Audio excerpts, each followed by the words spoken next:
Have you struggled at night and wondered, how much sleep do I need?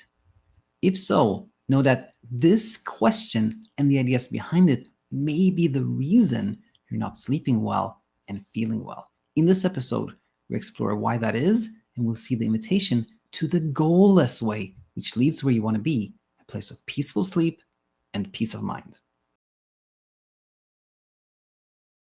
Hi, I'm Daniel. I'm a sleep physician turned sleep coach and creator of the Sleep Coach School, in which we help high achievers with insomnia leave that struggle for the rest of their lives.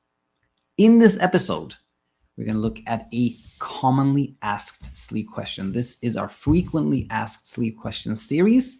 And today we are looking at the very common question, how much sleep do I need? And our take on answering the question is going to be very different from the one you typically find here on YouTube and elsewhere on the World Wide Web.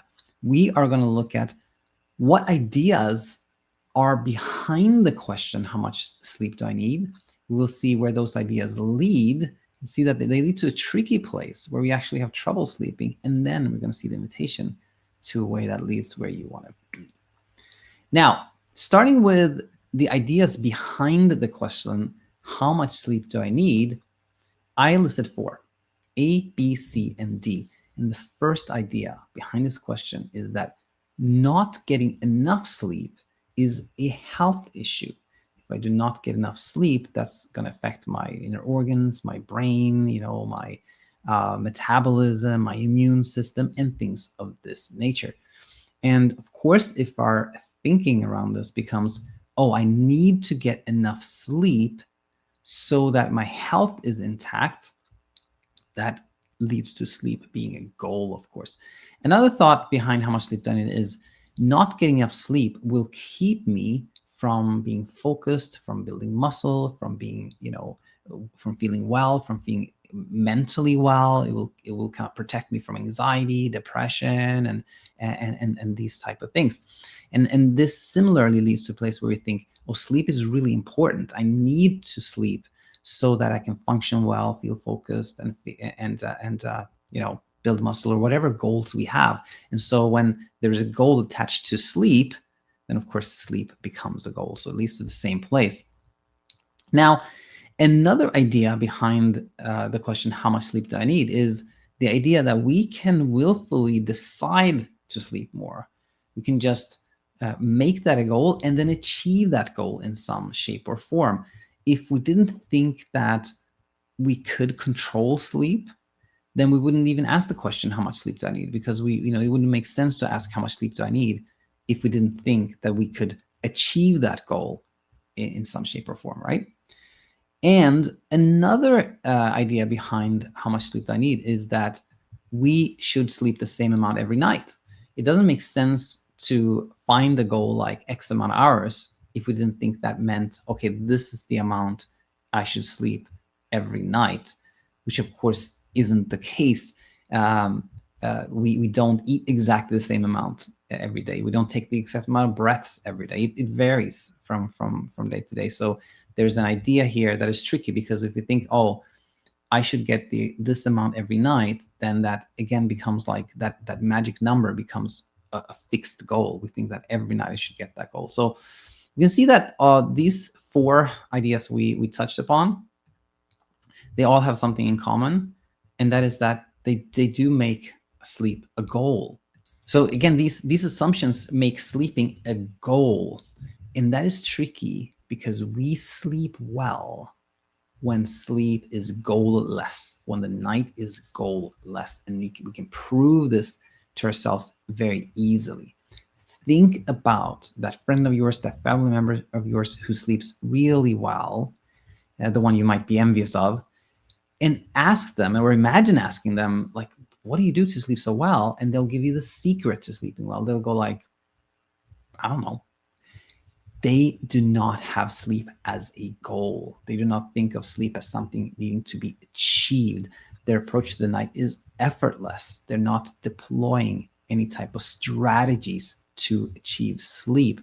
Again, their sleep is goalless, and that's why their night is so peaceful and they sleep so well. And the thing is that not only do goals keep us from sleeping well, because we have this element of performance anxiety when sleeping is a goal.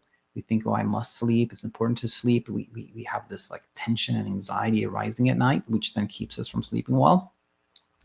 But having sleep as a goal also affects how we feel the next day, because when we don't meet our goal, when we don't hit our target, we're going to be critical of ourselves. We're going to think, oh no, what happened? What did I do wrong? Why can't I get this? Why is everybody else getting it? Why, what's wrong with me? And those thoughts lead us to feel anxious. It leads us to feel sad, and makes us have, to feel unwell, really. So not only do goals keep us from sleeping well at night, they also affect how we feel during the day.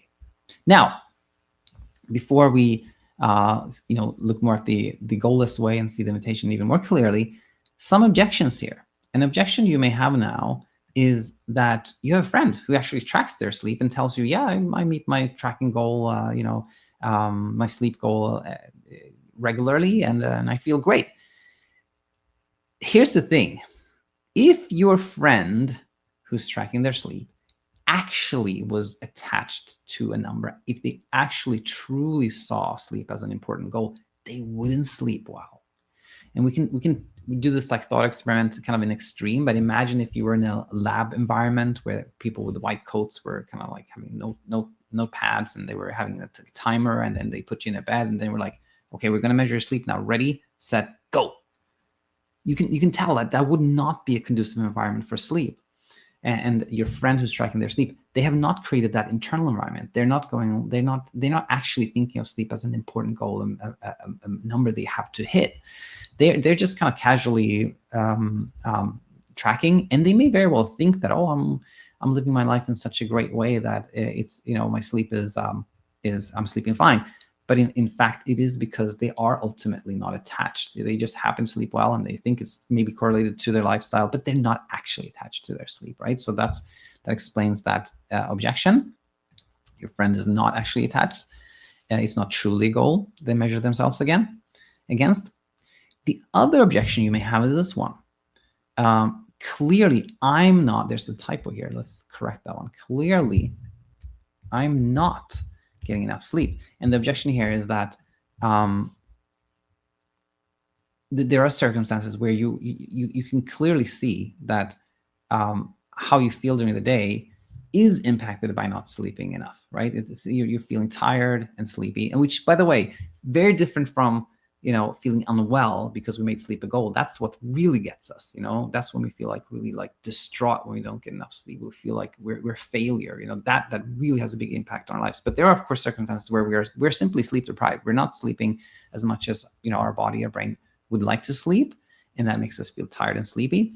And so objection here may be like, so I'm clearly not getting enough sleep. You're making it sound like I shouldn't have a goal. I shouldn't try to get more sleep. But I'm clearly not getting enough sleep, and I'm not feeling well. And I would say there could be like 3 circumstances where this is happening. And one circumstance is that you're voluntarily sleep deprived, which means that you're deciding to play video games at night, or do something else at night, but you still have obligations, so you're not sleeping enough, and then you're feeling tired during the day.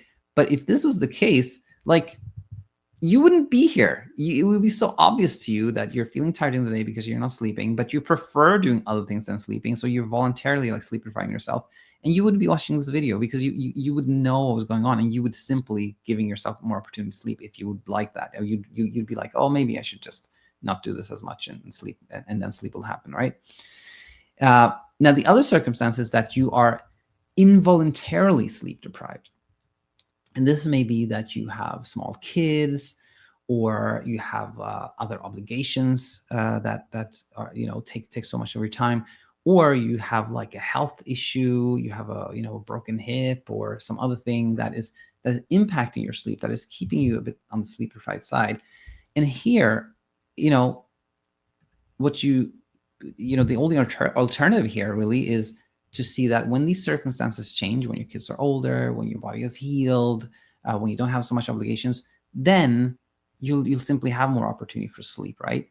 And my point here is that both in point number one. And number two, it doesn't help to have a goal. Like, it doesn't help to have a numeric goal. It's just simply that you're either not giving yourself opportunity for sleep, and you can change that, or there isn't opportunity for sleep right now, and that will change. But again, it doesn't really help to have a goal, although your objection may be true. You may not be getting enough sleep, but that doesn't take away from the fact that having a goal is tricky.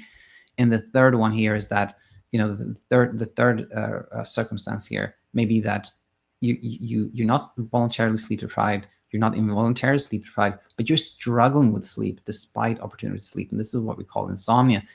And this happens because sleeping a certain amount has become a goal. And this keeps you from resting. So the point I'm trying to make here is that in no category here does a numerical goal actually lead to easier sleep and a lighter day.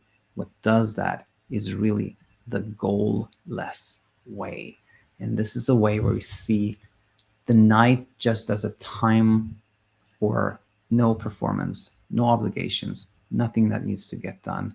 There are no goals, and that leads us to where we want to be, a place of peaceful sleep, a peaceful night, and a peaceful day. Hope this made a lot of sense to you. I'll see you in the next one. Hi, it's me, Daniel, and I hope you found a ton of value in the video that you just watched.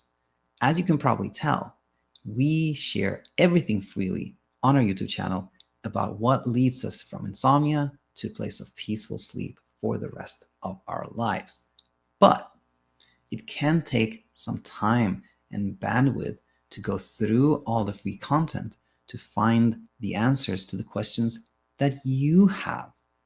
And this is why we have already done curation for you in our Insomnia Immunity program and in BedTyme. So if you want to save some time and bandwidth, those are great options for you.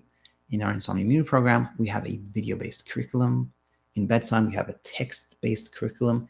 Either way, what really matters is that the content is laid out in a logical fashion, in a stepwise fashion, where every step takes you closer to that place of peaceful sleep for the rest of your life. If this sounds like something you'd like to explore, head over to our website, thesleepcoachtool.com. And if you decide to join and let us guide you forward, we can't wait to see you on the other side.